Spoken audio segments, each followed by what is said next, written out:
최원우는 전직 좌회정이자 데뷔의 오촌 외당숙이라는 입지를 가진 인물이었어요. 겉으로는 은퇴한 원로 대신처럼 조용히 지냈지만 그가 사라지듯 물러난 그 해부터 궁중에서는 이상한 기운이 감돌기 시작했죠. 궐 안에서 아무런 역할도 하지 않았지만 대신들은 그의 이름이 오르내리는 것만으로도 긴장했고 사람들은 그를 여전히 경계했어요. 그의 이름이 등장하기만 해도 대신들의 태도가 바뀌었고 아무리 침묵을 지켜도 그 존재는 여전히 무게감 있게 작용하고 있었죠. 한때는 청렴한 사원부 감찰로 이름을 떨쳤던 그는 조용하고 냉정한 성품으로 어떤 정파에도 기대지 않고 철저히 백성의 목소리만을 대변하던 선비였죠.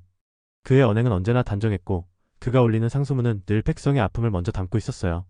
사람들은 그를 도성의 마지막 양심이라 불렀고 젊은 유생들의 우상처럼 여겼어요.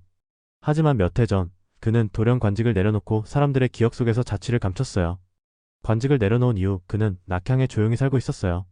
겉보기엔 사저에서 서책을 읽고 손자들을 가르치며 지내는 평범한 은거생활처럼 보였죠. 사람들은 정치의 염증을 느껴 은거한 것이라며 짐작했지만 그것은 단지 표면적인 이야기였어요. 아무도 몰랐어요. 그의 주변에서 계속해서 죽어나가던 하인들과 밤마다 들려오는 괴이한 울음소리의 정체를, 그리고 그 담장 너머 달빛 아래 절뚝이며 컸던 외다리 그림자의 존재를. 그는 더 이상 청렴한 선비가 아니었어요. 그의 그림자에는 오래전부터 팔척기의 기운이 조용히 달라붙어 있었던 거예요. 그러나 그가 발견한 봉인은 단지 오래된 문양 이상의 의미를 지니고 있었어요. 폐사 한가운데 있었던 그 문양은 사람의 살점처럼 불길한 붉은 빛으로 번들거렸고 가까이 다가간 순간 손가락 끝이 저릿할 정도의 기운이 뻗어나왔죠. 최원우는 한순간 멈칫했지만 이미 너무 깊이 발을 들인 뒤였어요. 그는 그것을 그림으로 옮겨 쳤고 난 뒤 밤마다 손등에 이상한 열감과 문양이 떠오르기 시작했어요. 그것은 분명 기문에서 뻗어나온 사념이었고 그 순간부터 팔척기는 그의 이름을 알고 있었어요. 사람들은 최원우가 조용히 칩거하며 글을 쓰는 줄만 알았지만 그 별당 안에서는 매일같이 혼백을 흔드는 기이한 진동과 괴상한 그림자들이 드리워졌어요. 그를 찾아온 이들은 하나둘 실종되거나 이상한 증세로 돌아갔고 그중 몇몇은 꿈속에서 같은 장면을 보았다고 했죠. 한 사내가 거울을 보며 다른 얼굴로 웃고 있었죠. 그것이 최원우였는지 팔척기였는지는 아무도 몰랐어요. 어느 날 최원우는 오래된 폐사에서 감춰진 서책 하나를 찾아내려 애쓰고 있었어요.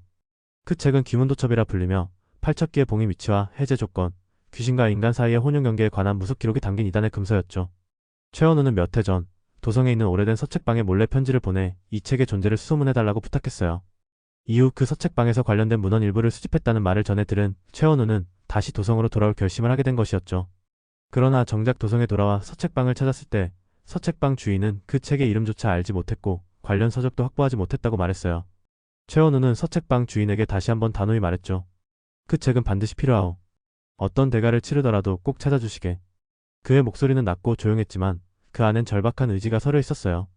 최원우는 겉으로는 실망한 기색을 숨겼지만 그날 이후로 도성 곳곳을 돌아다니며 이단 서책의 흔적을 수소문하기 시작했어요. 팔척기는 처음엔 단순한 환영으로 나타났어요. 밤마다 악몽을 꾸게 했고 식은땀에 젖은 채 잠에서 깨는 일이 반복됐죠. 하지만 시간이 지나자 그것은 형태를 갖춘 실체가 되었고 그의 주변 사람들에게까지 영향을 미치기 시작했어요. 그리고 외다리로 절뚝이며 다가오는 귀신 하나가 늘 팔척기와 함께 그림자처럼 따라붙었죠. 외다리기. 그 정체는 팔척기가 저지른 과거의 잔혹한 기억이 만들어낸 잔상과도 같았고 끊임없이 최원우에게 너도 똑같아질 거야라 속삭였어요. 어떤 날은 최원우가 잠에서 깬 순간 창틀 위에 걸터앉아 절뚝이는 다리로 바닥을 치며 웃었고 어떤 날은 거울 속에서 그의 모습으로 비추며 그의 정신을 헝클어뜨렸죠. 밤마다 벼루에 갈아둔 먹물이 바닥에 쏟아져 있거나 반쯤 마른 붓이 엉뚱한 곳에 놓여 있는 걸 보면 외다리기가 손을 뗀 흔적이 남아있곤 했어요. 최원우는 그런 밤이면 반드시 부적을 태워 방 안을 정화해야만 했고 조금이라도 게을리하면 외다리기가 등을 움켜쥐고 숨소리를 앗아갔어요. 최원우는 점점 외부와의 관계를 끊고 자신이 팔척기에게 사로잡혀 있음을 자각했어요. 하지만 그는 단순한 희생자가 아니었죠. 팔척기는 그의 정신 깊은 곳에 부유하는 감정들을 자극했어요. 최원우는 어느 순간부터 이 혼란을 바로잡기 위해선 내가 손에 피를 묻혀야 하는 건 아닐까 하는 생각을 품기 시작했죠. 그것은 누구의 말도 아니었고 단지 그가 쌓아온 죄책감과 분노, 정의감이 만들어낸 자기 암시였어요. 계속되는 환시와 주변 사람들의 죽음 앞에서 결국 그의 의지는 천천히 무너져 내렸고 그는 점차 그 어둠을 억누르려 하기보단 이용하려는 쪽으로 기울어가기 시작했어요. 팔척기는 단지 죽음을 부르는 존재가 아니었어요. 그는 사람의 깊은 원한과 분노를 먹고 자라나는 악기였죠. 최원우는 왕실 내부의 부패와 민초의 고통을 외면하지 못하는 사람이었기에 그 절망 속에서 팔척기는 그의 또 다른 자아가 되어갔어요. 그리고 어느 순간부터 최원우는 팔척기를 억제하는 것이 아니라 이용하는 방법을 찾기 시작했죠. 그러던 중 도성의 넙덕의 외손녀 여리가 등장하고 이무기 강철이 윤갑의 몸에 빙의된 채 나타나면서 균형이 무너지기 시작했어요. 최원우는 기문이 다시 흔들리고 있다는 것을 느꼈고 열의의 존재가 봉인을 다시 조일 수 있는 열쇠임을 직감했죠. 그는 열의를 멀리서 지켜보며 팔척기가 그녀를 노리는 순간을 조심스럽게 막아왔어요. 하지만 강철의 등장 이후 팔척기는 다시금 날뛰기 시작했고 더 이상 감당할 수 없는 존재가 되어가고 있었어요.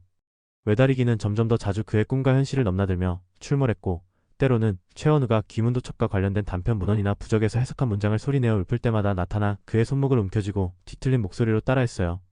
그 문을 열면 넌 나처럼 되겠지. 그의 말 한마디 몸짓 하나가 기문에에 영향을 주기 시작한 것처럼 패전 지하 어딘가에 틈이 벌어지는 기척이 점점 더 자주 감지되기 시작했죠. 그런 그의 믿음은 점점 광기로 변해갔고 어느 날 밤 그는 자신의 손으로 옮겨 적은 주술 문헌과 이단 문장들 속에서 마지막 단서를 찾았어요. 그 순간 방 안에 촛불이 꺼지고 바닥이 스스로 갈라지기 시작했어요. 외다리기가 그 틈에서 기어오르며 웃었고 팔척기의 기운이 그의 목을 타고 올라오듯 속삭였어요. 이제 하나가 되자. 최원우는 떨리는 손으로 부적을 잡았고 그 부적엔 이 문을 막는 자는 그 안에 잠든 모든 악을 함께 품어야 한다는 글귀가 적혀 있었어요. 그는 알고 있었어요. 이건 봉인도 승리도 아닌 단지 유해일 뿐이라는 걸. 그 순간 패전 지하의 봉인석이 파열되며 기이한 진동이 도성 전체를 감쌌고 하늘은 붉게 물들었어요. 열이는 한밤중 깨어나 자신의 손에 새겨진 낯선 문양을 보며 이를 직감했어요. 누군가가 귀문을 건드렸다. 그녀는 서둘러 강철을 찾아 나섰고 강철 또한 몸 어딘가에서 불안한 진동을 느끼며 멈춰섰어요.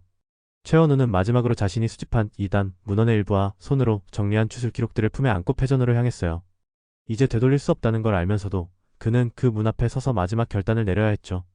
그리고 결국 한밤중 패전에서 다시금 기문이 반응하기 시작할 무렵 최원우는 결단을 내렸어요. 그는 팔척기의 기운이 완전히 깨어나기 전에 혼자 패전을 향했죠. 기문 앞에서 그는 2단 문헌과 주술 문양들을 바닥에 펼치고 봉인을 되감는 의식을 시작했어요.